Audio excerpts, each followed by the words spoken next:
Hello అండి, అందరికీ నమస్కారం. కథా వేదికకి సాదర స్వాగతం. ఇప్పుడు మనం మనసు కథలు శీర్షిక నుండి కొడుకు కోపం అనే కథ చెప్పుకుందామండి. ఈ కథా సేకరణ సుమన్ సాయిని గారి పోస్ట్, అనువాదం తులసి భానుగారు. ఇక కథలోకి వెళ్దామా? ఒక బాబు తన తండ్రి ఇల్లు వదిలి వెళ్ళిపోవడం చూశాడు.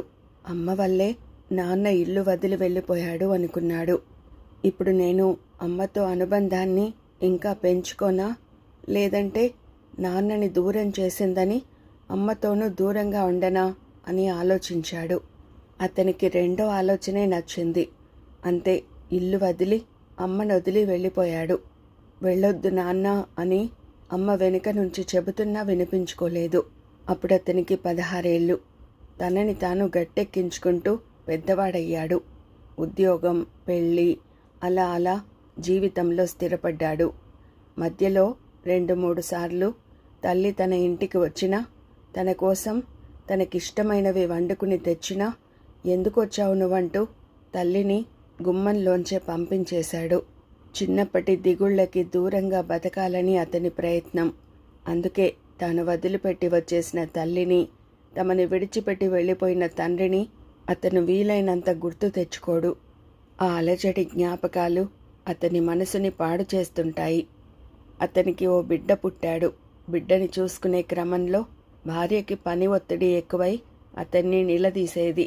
ఒక్కదాన్ని నేను చేసుకోలేను, నువ్వెందుకు సాయం చేయవని గొడవ చేసేది.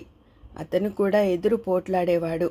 కుటుంబం తాలూకు తలనొప్పులు, తలబొప్పి కట్టడాలు అతనికి అర్థమవుతున్నాయి. ఒకరోజు తల్లి పిలిచింది. కన్నా, ఇంటికి రండిరా, నిన్ను చూడాలని ఉంది అని. సమయం లేదమ్మా, చాలా పనులతో సతమతమవుతున్నాను, నాకు రావడం కుదరదు అన్నాడు. ఫోన్ పెట్టేశాడు. తల్లి ఇంకా ఏదో చెప్పబోతున్నా వినిపించుకోలేదు. సంవత్సరం తర్వాత ఒక హాస్పిటల్ నుంచి ఫోన్ వచ్చింది. మీ అమ్మగారికి ఆరోగ్యం అస్సలు బాలేదు, ఇవాళో రేపో అన్నట్లున్నారు అని పిలుపొచ్చింది. ఎక్కడో ప్రేమ పాసం పీకింది. పేగు బంధం కదిలింది. పరుగున వెళ్ళాడు. అమ్మా అని ప్రేమగా పలకరించబోయాడు. బాబు, నేను పోయిన తర్వాత నువ్వు నేనున్న ఇంటికి రోజు వెళ్ళు. అలా ఒక 30 రోజులు వరుసగా వెళ్ళాలి. రోజు 15 నిమిషాలు తప్పకుండా ఇంట్లో ఉండాలి, అంతే అనేసింది. బాబుకి తల్లి మీద కోపం వచ్చింది. అమ్మ బతికున్నప్పుడే తనకి సమయం చాలలేదు, ఇక తనే లేనప్పుడు నేనెందుకు వెళ్ళాలి, ఎందుకు 15 నిమిషాలు అక్కడే ఉండాలి అని నెత్తి పట్టుకున్నాడు. తల్లి చనిపోయాక ఇంటికి వెళ్ళాడు. మొదటి రోజు చాలా అసహనంగా అనిపించింది.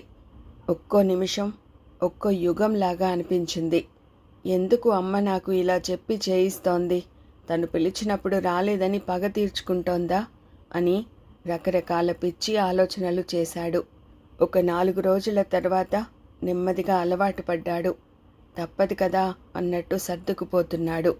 తల్లి పడుకునే మంచం మీద వాలి కిటికీ బయటకు చూస్తూ ఉంటే అతనికి అనిపించింది, నాన్న వెళ్ళిపోవడానికి కారణం అమ్మ అనుకున్నాను. నాన్న నన్ను వదిలేసింది అమ్మ వల్లనే అనుకున్నాను. ఒక రకంగా చెప్పాలంటే నాన్న నన్నే కాదు, అమ్మని కూడా వదిలేసి వెళ్ళారు. ఒక్కరోజు కూడా, ఒక్కసారి కూడా నాన్న నా కోసం రాలేదు. నన్ను చూడని కూడా చూడలేదు. మరి అమ్మ ఎన్నోసార్లు నన్ను చూడాలని వచ్చింది. నాకు ఇష్టమైనవి తెచ్చింది. 30 ఏళ్ళు అమ్మకి దూరంగా నేనుంటే తను నా కోసం ఆలోచిస్తూ ఒంటరిగా ఉంది పాపం అని మొదటిసారి తల్లి స్థానంలో ఉండి తల్లి కోసం ఆలోచిస్తున్నాడు.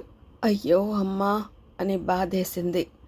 భార్యకి తనకి మధ్య బాధ్యతల ఒత్తిడి వల్ల పెరుగుతున్న గొడవలు గుర్తొచ్చాయి.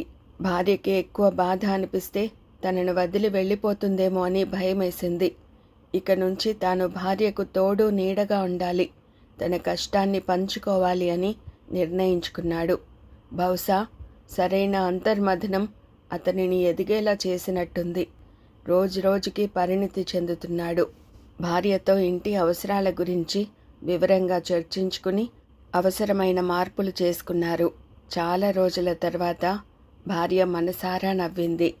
అతనికి ప్రశాంతంగా అనిపించింది.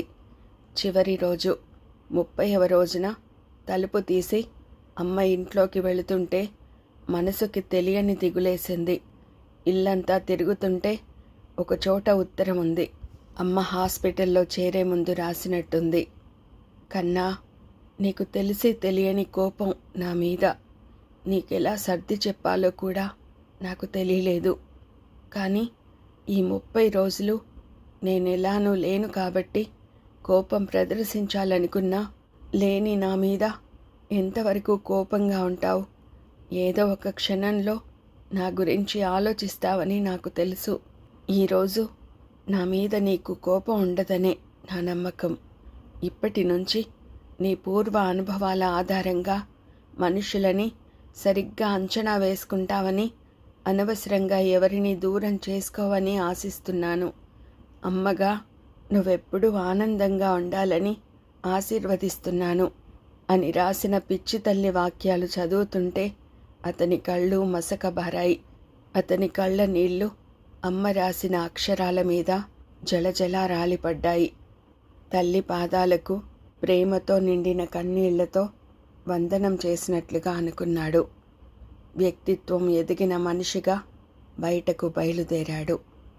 ఈ కథ అనువాదం తులసి భానుగారు, సేకరణ సుమన్ సాయిని గారి పోస్ట్. మరో మంచి కథతో మళ్ళీ కలుసుకుందామండి. Thank you.